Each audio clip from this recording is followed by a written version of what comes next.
As we all know, and obviously David and many people have mentioned this morning, it's increasingly important for marketers and rights holders to be driving the social conversation and fostering consumer engagement through digital means. Yet while that is generally accepted as industry standard, investment in social media doesn't always convert neatly into financial returns. To help us understand how that conversion rate can be maximised as best as possible, we have Elly Cockroft. As head of marketing at our host here today, the Marylebone Cricket Club. Elly has responsibility for marketing the club and its products and services, as well as brand development and ownership, customer experience and retail. And alongside Elly is Stephan, the head of client services at Two Circles, which is a data-driven agency that helps its clients, including Fulham Football Club, as of yesterday, the Lawn Tennis Association and Elly's MCC, develop stronger relationships with their customers and grow commercial revenue. So please welcome to the stage Elly and Phil.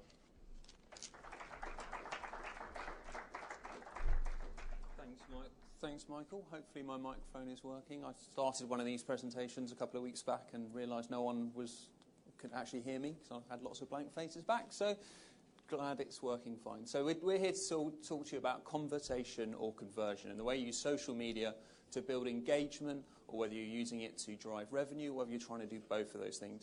It was posited as a theme that was running through this conference, that people wanted to understand how they should be using social media. Is it about engagement? Is it about driving revenue? Or is it about a combination of the two? So pulled together about a 25-minute presentation. We've got about 20 minutes for conversation afterwards, depending on when people turn up from the last one. So just quickly to introduce ourselves and build on what Michael said, I'm Phil, I'm Head of Client Services at Two Circles. For the last 10 years I've been working exclusively in entertainment, so started off working in the music industry before going to work for the South Bank Centre, which is the world's largest centre for the arts. I had a marketing role at both those organisations before going on to be at Chelsea Football Club, where I was responsible for their CRM programme and all of their customer insight and the utilisation of that across all of our revenue streams, before joining Two Circles, where I work across a multitude of sports in the rights holder space, so in rugby, cricket, football, and a number of others. Elly?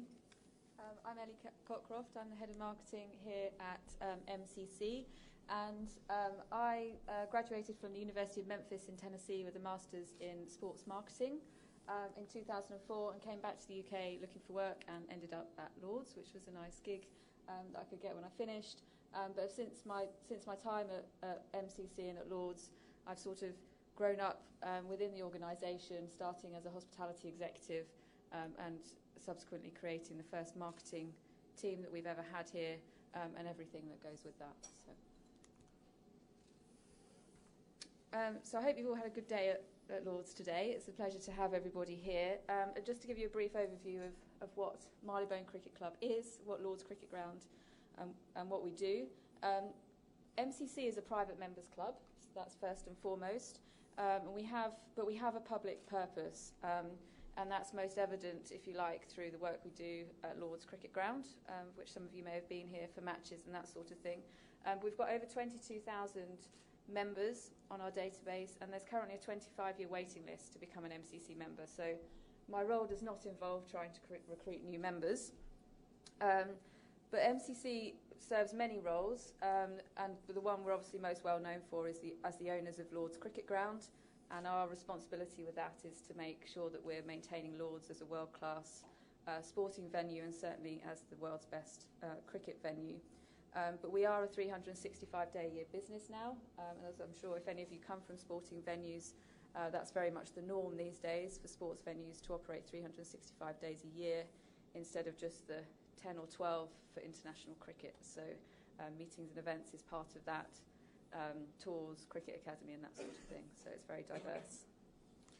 Okay, so you probably know what Lord's is and what the MCC are, because you're here at Lord's, but you may not know who Two Circles are. So Two Circles are a sports marketing agency effectively, but we differentiate ourselves from other sports marketing agencies by focusing on customers. We work exclusively in the rights holder space in sports, and we help them build better relationships with their customer using the currency of customer data. So we believe sports rights holders who have customer data as a value-generating entity within their businesses, and they're failing to utilise that effectively to grow their businesses. So we see it underutilised, and we're trying to help them unlock the value of their customer data. We do that by helping them better understand their customers, who they are and how they're behaving. We use that to build CRM strategies, to build CRM solutions, technological solutions, help them understand people, how they use people in their business to better manage their relationship with customers. Increasingly, we do work using data to help sell, activate, and evaluate sponsorship. And ultimately, we're trying to help them build better customer experiences, drive commercial revenues, or whatever their business priorities are. We do some work in the participation space as well. We've won a bunch of awards. That's great for us, but probably less interesting for you. So on to the meat of what we're going to talk about today, which is engagement and revenue generation and social media. So this is something that most businesses are grappling with. It's not a sports-specific issue. It's particularly magnified in the world of sports because lots of the biggest sports rights holders have huge social following. So tens of millions, hundreds of millions of social followers. And they're trying to work out how to use social media to balance their commercial aims as well as their ambitions to build engagement with their customers. So how do they balance conversation with conversion? So starting outside of the world of sports, start with. Some examples from Twitter feeds from Paddy Power. That went very quickly. Where you can see they're using content, promoting conversation, not actively trying to achieve a commercial benefit. They're just trying to promote some conversation, some engagement with their customers, as opposed to ASOS's example on Twitter on the right-hand side, where they're actively trying to promote a product or service. So this has got a conversational goal. I want people to engage with this content, talk about my brand, share this content, while ASOS here are actually trying to generate direct return. I want someone to buy those shoes, and I'm using the environmental factors to try and make that relevant. So what role does social media play in your business? And throughout this, we're going to reference how the MCC use social media and balance these two objectives. So Elly's going to talk a little through about how they use Twitter. So for us, definitely, social media is relatively new. It's probably really only taken to grips within the last 3 years of our business. And the challenge as part of that has been changing the internal culture for MCC and Lords as a traditional organisation, really for us to begin to have a social voice, one that's less authoritative and perhaps less conservative than we may have actually had through other channels before social media came about. But Twitter is now used primarily for us to build engagement. For us, it's all about the conversation and to build trust in our brands, Lords and MCC. But in doing so, we want to be able to reach as many people as possible and really grow our global audience. And we currently use Twitter infrequently, I would say, for the conversion side of things. It's all about the conversation at the moment. And much is the same for Facebook, actually, as the other primary social channel that we use at the moment. And that's all about, again, building engagement through the posts on there. And again, growing our Facebook and Lords and MCC brands through that, reaching as many people as possible. But from time to time, I'm allowed to use it for a conversion tool. And in the main, that's happened through paid-for marketing on Facebook.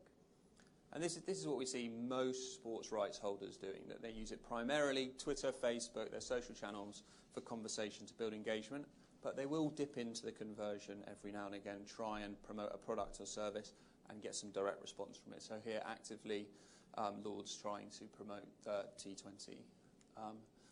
This issue, though, it's not specific to social media, so it's a cross-channel issue.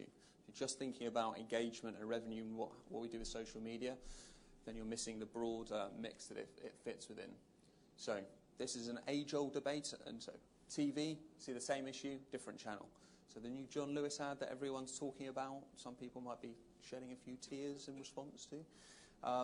That's all about conversation. That's all about engagement with that brand. I'm not saying at the end of it, go and buy this product at John Lewis. It's making you feel a certain way about John Lewis. It's making you feel a certain way about their brand. And then they're hoping in the long term that will make you more likely to go and do your Christmas shopping there. It's not actively saying, go to John Lewis this weekend and buy this product. It's only $9.99, which is quite different from the Sky example on the side where they're actively promoting a product or service. Not trying to make Sky customer feel anything about Sky in that. They're just trying to promote a product and service as best they can and get the best response. You see that across email strategies. It's very easy to see this, where you have newsletters and content-based communications, which are predominantly about driving engagement, so getting people interacting regularly with that brand because they hope to get value from that interaction. And then occasionally, and you see this more on email because it's more of a transactional channel, they're actually promoting their products and services where they want a direct response. They actually want to sell a shirt. So it's not unique to social media. And social media, and whether you use it for engagement or whether you use it for conversion, should be part of a multi-channel strategy where you look across all of the customer channels that your customers engage with and how you balance what you're trying to achieve at each point of those. If you are conversational across all of those, you're probably not going to get your customers spending as much money as if you've got an effective balance between the two. If you're conversion focused across all of those, you're probably not going to get the level of customer engagement that you need. So you need to be thinking about it as part of a broader marketing mix. But how well integrated are social media strategies within business? I've posed a question here. What percentage of CMOs believe their social strategies are integrated with their business objectives? Not many at all. And you have a lot of social departments sit in different parts of the business, their marketing teams. You have digital marketing managers who sit separate to their marketing teams and not really kind of pulling together and thinking across channel how we engage with our customers. So more integration needed within this space. And ultimately, each channel can play a different role at a different time, and they're better and weaker at other channels. So social is fantastic for frequency of engagement. If someone follows you on Twitter or Facebook and you're active, they will see a lot of your content very often. But they're also seeing a lot of other people's content. So very difficult to get cut through and build depth of engagement. So you see depth of engagement being built primarily through their web properties, their own website. So social will often be directing back to a website where someone will watch a video, where they will spend time going through multiple pages on your site. So you get high frequency on social, more deep engagement via their other digital channels, predominantly their website. And you see channels like email, traditional CRM channels, which drive spend most effectively. But really they're working together. That frequency of engagement, that depth of engagement is building your customer to want to have a transactional relationship. And usually other channels are generating that spend. And that's definitely true for the way that we work here at Lords. We very much take a multi-channel approach to drive engagement and maintain a conversation so that we can have greater success with our conversion, perhaps at a later date. And fundamentally using social media to drive the engagement and conversation, but using email and even other broader digital channels to primarily drive the revenue and the conversion. And email for us actually, partly because it sits in the marketing function, whereas social media sits in the media and comms function. But email provides a very cost-effective and targeted marketing tool and therefore plays a key role in our customer engagement strategy. And through targeted communications, we can really begin to unleash some of the key commercial tools that we're looking for. You can see an example there of one of our retail emails, purely aiming to drive revenue. But we also use email to help prolong the conversation through building engagement, particularly out of season when we haven't got perhaps as much need for conversion. Social email channels really help us build the customer experience year round and maintain that conversation. But our social channels have been used successfully to grow our global reach, and I think that's been really critical for us. And as you can see in the numbers here, the Indian audience is huge for us in this area. However, what's interesting in this scenario is that actually it poses quite a challenge to us of how we create conversion from a conversation with our Indian audience. And as you can see, that's the 53% of our Facebook audience are based in India. How do we get them to transact with us when they're not going to be coming over here buying tickets for international matches and that sort of thing? And I think that's something we're battling with at the moment, and how we get money from that conversation. Whether or not we develop products exclusively for our social channels and for that audience exclusively on social media is something that we're looking at the moment. Okay, so how do we make social pay? What we see, and through some of the examples we've shown earlier, is that most businesses use social media for conversation, so for engagement, building engagement. So they're heavily weighted towards the conversational side and light on conversion. So you can see Lords occasionally use it for conversion. Some social media teams will refuse to let their marketing teams use it as a marketing channel, and they'll actually hide products and services that they know they want to promote, which is an interesting strategy. Some big football clubs who we've had some engagement with, their social media teams won't let their marketing teams let their fans and customers know when tickets are available, for example, as if your fans on social media won't want to know they can actually come and see their team play. Such is the disintegration between those channels and that strategy. What you don't see a lot of is very conversional focused social media channels, and that's because that's not what those channels were designed to do. So they're overly transactional strategies tend to build disengagement with your customers. They get fed up at receiving communications that are just purely asking for money, and they don't really pay in the long term. So you don't see a lot of that, and that's not the right strategy. All of the social media channels were built to exchange content, to build relationships between people. So they naturally lend themselves to conversation. They don't naturally lend themselves to conversion. So you see very little, very conversional focus. But one way or another, most commercial rights holders are trying to make money through their social channels. So whether that be directly, where they're posting messages out saying buy this product or services, or whether indirectly, where they're trying to build that engagement for a reason. They're not doing it because they think it's a nice thing to do. They're doing it because they're looking to make money through it one way or another. So, and again, that's pretty much the case for us here at Lords. Because we have a brand site, if you like, lords.org, our social channels are primarily used to drive traffic to lords.org in order to enhance and continue the conversation at a deeper level, whether that be through video or bigger news articles or what have you. But email is primarily used to direct people to our ticket site, our e-commerce site, to drive conversion. And this becomes most evident in our analytics data, where social media is clearly, just to the other one, sorry, next one, yeah.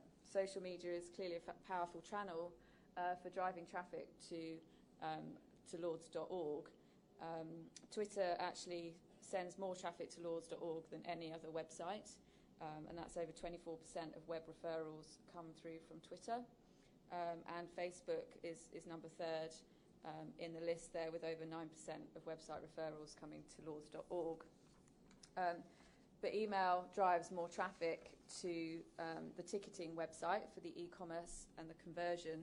And what you can see here in the numbers is significantly greater conversion rate through email than directly from our social media channel. But what's most interesting is, given social media is one of the key drivers of traffic to lords.org, and what you see is a 4% conversion rate from lords.org to the ticket site, indirectly social media will be playing a part in that conversion rate. And that's part of the challenge, is to try and attribute that to social media. Yeah, so the data tells us, and I see this again and again across client businesses, if you have your web tracking set up correctly, if you have your analytics set up correctly, the social media won't generate a lot of traffic or convert in high rates to when you put out more transactional messages, so you don't get a lot of immediate response in terms of conversions. Email is a much more effective transactional tool, and you get higher conversion rates of traffic that you generate. People generally clicking on links saying, I want to buy tickets, I'm interested, they will go on and convert at a higher rate.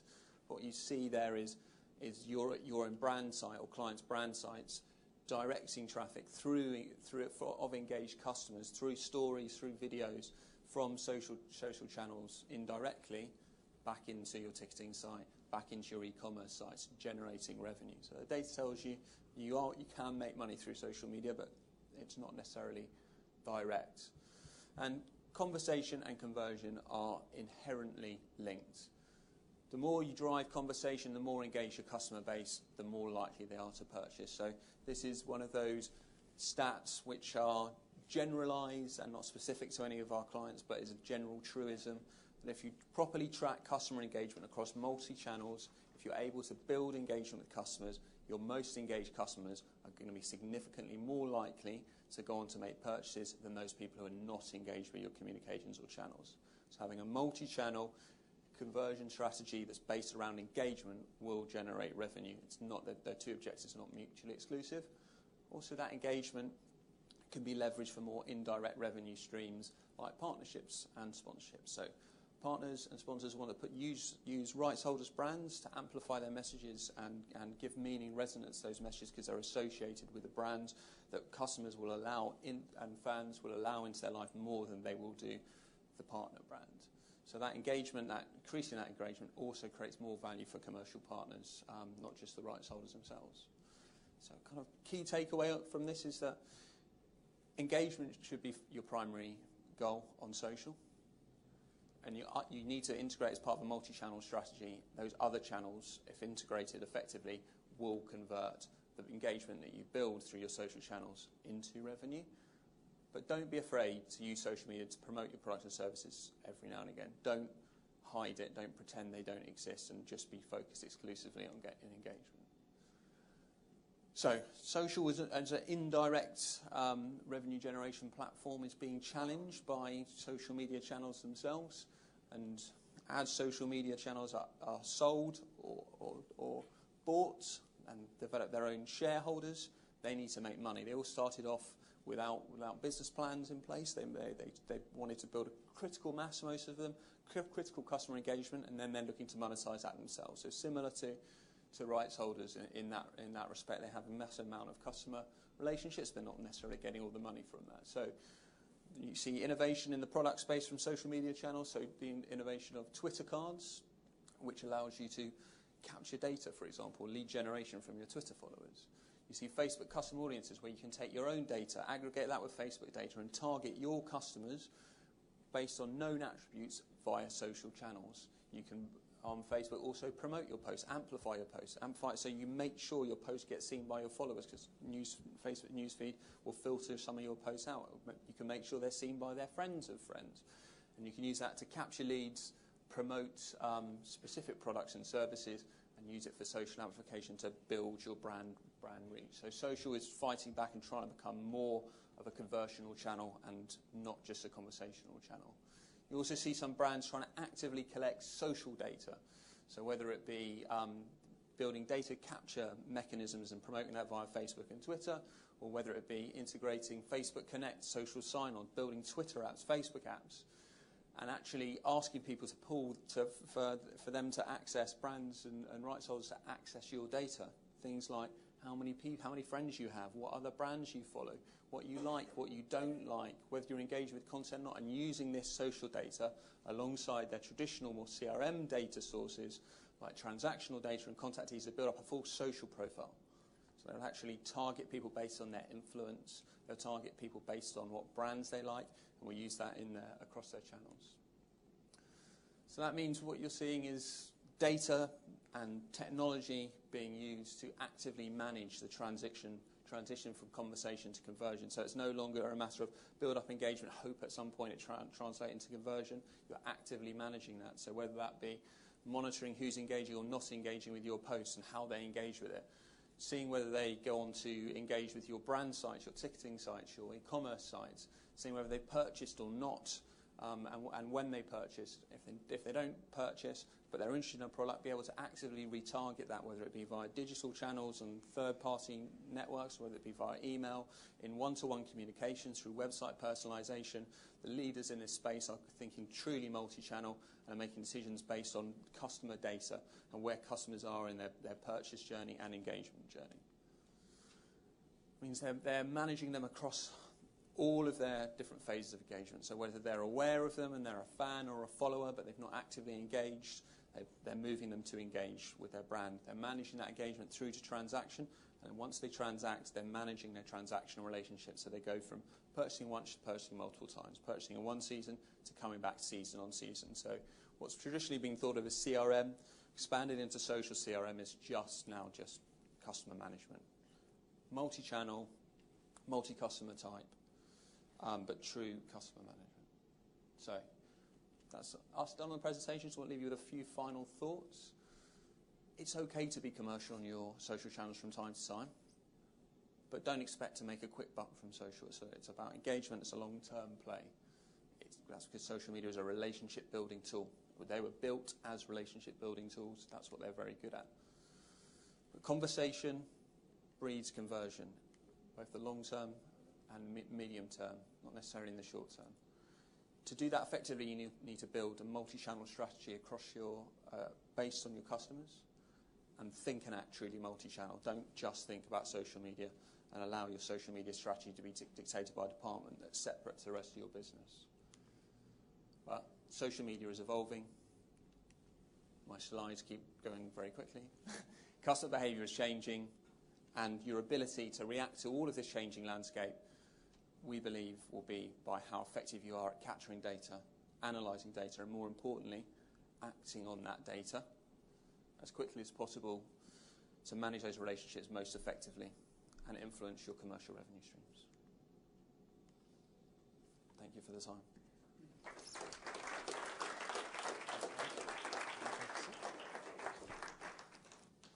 So we do have just under 10 minutes. If anyone's got any questions for Phil and Elly based on what you've just seen and heard. Yep. There's a microphone just coming if you please want to wait.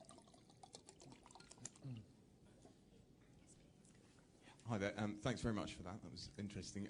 Apart from your own brands, and obviously the ones you work upon, and obviously the MCC and Lords, what would be your best examples of how you've seen brands really engage both in the conversation and conversion piece, obviously based on what their kind of brand category is? It's done a lot better outside of sport rather than inside of sport. I can't share some of the work that we've done with some of our clients that truly manage that whole space, but it's the brands that have that critical mass of having a good number of followers, having good levels of engagement with it, but also to start with, it was the biggest brands who had the money to put the technology in place to manage those customer relationships, but that entry point has completely changed. So it used to be £1 million to build an effective CRM database. Now you can get up and running with a fraction of that. So the marketplace has changed. I can't share any examples within sport where that's not a client where I think they're doing it fantastically across all channels, because it's very difficult to get that visibility when you're not working with them. I can share some good examples of where some of our clients are doing that, but I can't share that to any kind of detail. I'm sorry, that's kind of a woolly answer. But look outside of sport for some great examples, and you see big Premier League clubs are now taking this seriously, investing in this. You go and follow some of the top 4 clubs, you'll see some of this happening. And I think just to add to that sport's got quite a bit of catching up to do in a number of areas, and so that's why you'll see better examples outside of sport. They've had much longer to get to that stage than sport has, and even for us as an example, we've only really looking at social media for the past 3 years. We've sort of had to spend that time engaging and understanding customer before we can really start to get any value from it from a commercial perspective. And that's just the nature of sport. I think it's relied too heavily for too long on the tribalistic nature of sports fans. And I think because of that, they've generated there are some really great sports social channels out there where there's great levels of engagement and conversation. Manchester City, for example, are very, very good at generating content and generating high levels of engagement. Not all of very few rights holders within the sports space are doing an effective job of converting that through into direct commercial revenue. Any other questions? Just 2 over here. Take your pick. Hi, more for you, Elly. Just looking forward to next year, obviously a big showpiece event in terms of the Cricket World Cup. I was just wondering where you kind of come into that. Are you already planning your social media strategy in terms of kind of tapping into that conversation, obviously venue-wise it's not happening here, but is that something that you look to target and think about how you can, create a conversation around that and also convert that into opportunities for financial return, or is that kind of a different area? No, I think that's a really good question, because it's a real challenge actually for not as the actual rights holder of cricket. We're just the venue. ECB are obviously the England cricket rights holder. We really struggle to find engaging content outside of the season. And one would think that people come to the Lords website within the cricket season when they know matches are happening at Lords and there's content for them to look at. But we are constantly trying to grab content from global events like the World Cup and make it relevant to our Lords audience on our social channels, and that's a real challenge. But fortunately for us, we've got a long history of cricket being played at Lords, so inevitably there's a stat or a fact or something that someone's done well in the World Cup that's also done it well at Lords, and we can kind of make that link, and that's what we really try to do outside of the cricket season here at Lords, and the World Cup will be a big part of that.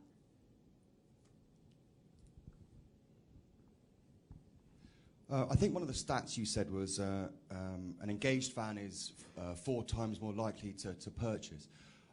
Thinking around the Rugby World Cup, and it's an opportunity to grow participation in rugby, how do you see social media as a tool to drive participation rather than commercial aspects?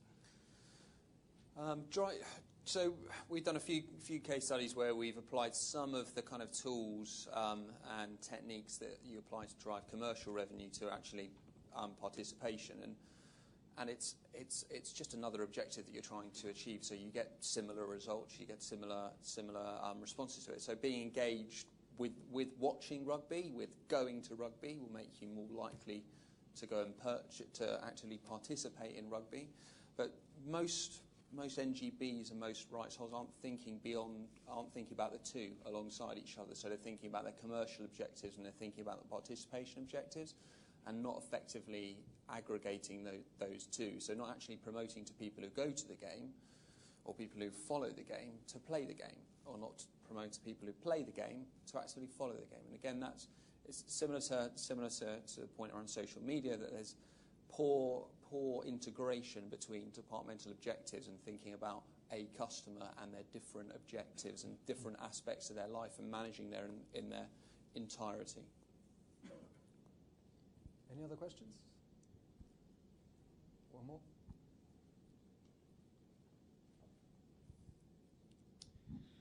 Do you have any thoughts about, let's say you're not a sporting brand, perhaps take the automotive industry as an example, how you strike a balance between talking about your product, which is what obviously followers have signed up to see, versus going out there with a sponsorship message. So let's say you're in cricket, for example.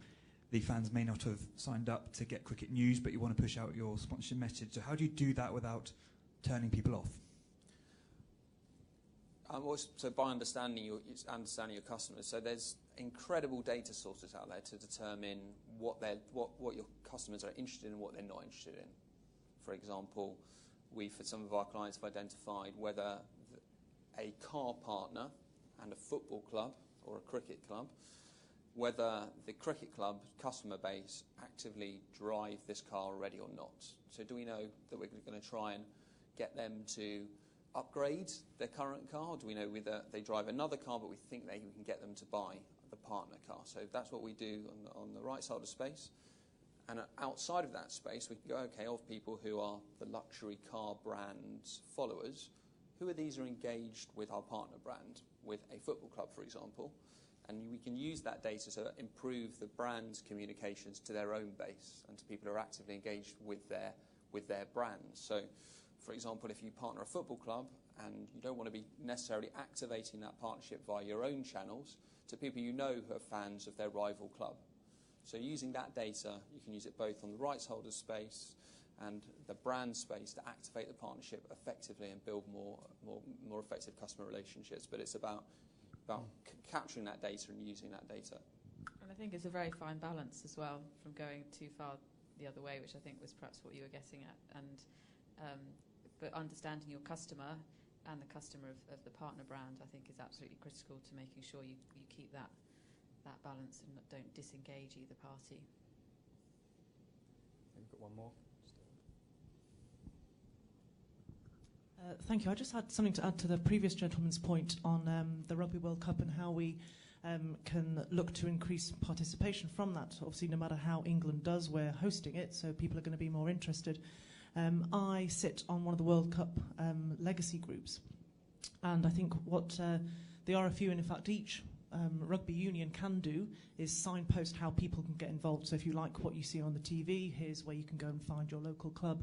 But I'm also working very closely with Twitter and Facebook to build a social media toolkit, if you like, for grassroots rugby clubs who, they're run by volunteers, so they're not resourced by communications professionals, to enable them to communicate better with people through these methods, so they can join in the conversation that's happening at that top level. And if people are joining in that conversation locally, then they can be signposted. So I'd just like to add that I think it's a collaborative process, but if you can signpost people and the information's there, and you can join in a conversation on all these channels, then we can increase the conversion, which in this way is participation.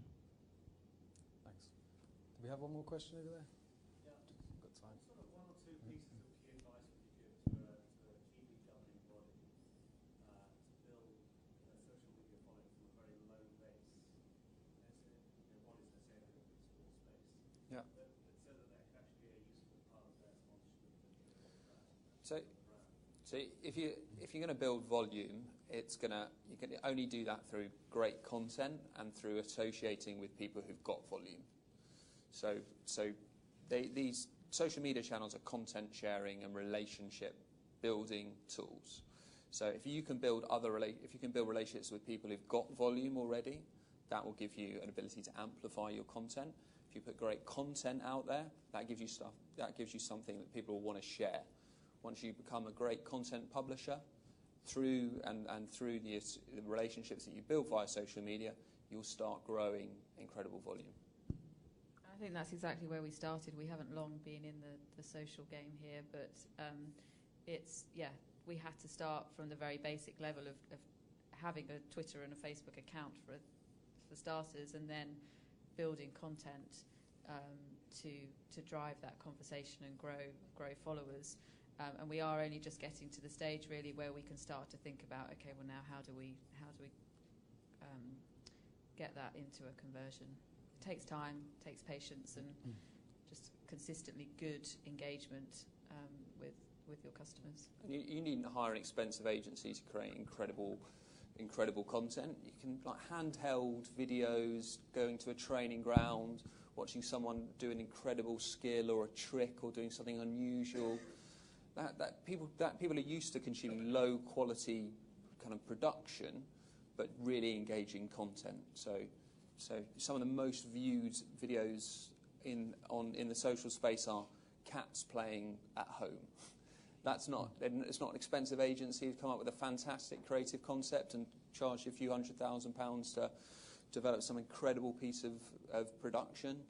It's just engaging content that's captured and that people want to share. I think for sport, behind-the-scenes stuff is really good for that. We often just have a little handheld camera and go and try and get behind-the-scenes stuff. So. Yeah. Just one more final question from me. It's interesting that you said that you created the first marketing team here at the MCC and for Lords, and you've only been doing social media for 3 years. This is a 200-year-old organisation, already known globally, an established brand. Was it a difficult sell internally to get the powers that be to invest in social media, given that there's not an obvious financial return from that? Absolutely. Firstly, social media doesn't actually sit within the marketing team. As Phil said earlier, this is often the challenge from going from conversation to conversion. It sits within our media and communications team. I think from a marketing perspective, it was a challenge just to actually start to say, okay, well, can we actually spend money on proactively promoting Lord's cricket ground for whatever reason that might be? Because actually we were slightly arrogant, I would say, pre kind of 2008, 2009, before the economic downturn, to say actually everyone wants to come to Lord's and watch the cricket. And we were always sold out. It was absolutely fine. So I think that's been a cultural shift there. And likewise in the media and communications team, they were very much a traditional PR team, making sure that we're saying the right things about MCC as an organisation. And to sell that in internally was about changing our tone of voice, which was the biggest challenge, I think, for us. A very formal tone of voice where, you know, you address everybody by their initials, followed by, you know, their status and that sort of thing, to being able to say it's fine to actually say hi Joe or whatever. And that was a real big cultural shift for us. And it's a learning curve because the board still aren't that engaged with it. They've just kind of trusted us to get on with that conversation. And there's still times some things happen where they don't agree with what we've perhaps posted on our social media. But actually it's about realising the benefit of what that continual engagement has been. We've now got, we've got one full-time person who's on social media, and we've got one full-time person that's just generating content, video content for it, and the website. So it's definitely grown over the last few years. Okay, well, we have run over slightly. Just before, is there any more questions? No? Just before you all go off and grab yourselves a coffee, I should just remind you that today's final session will take place in here at 4:15. The other group should be heading over now. Our final panel will assess the commercial approaches of 4 leading clubs in London Irish, Sporting Lisbon, Atletico Madrid and Manchester United.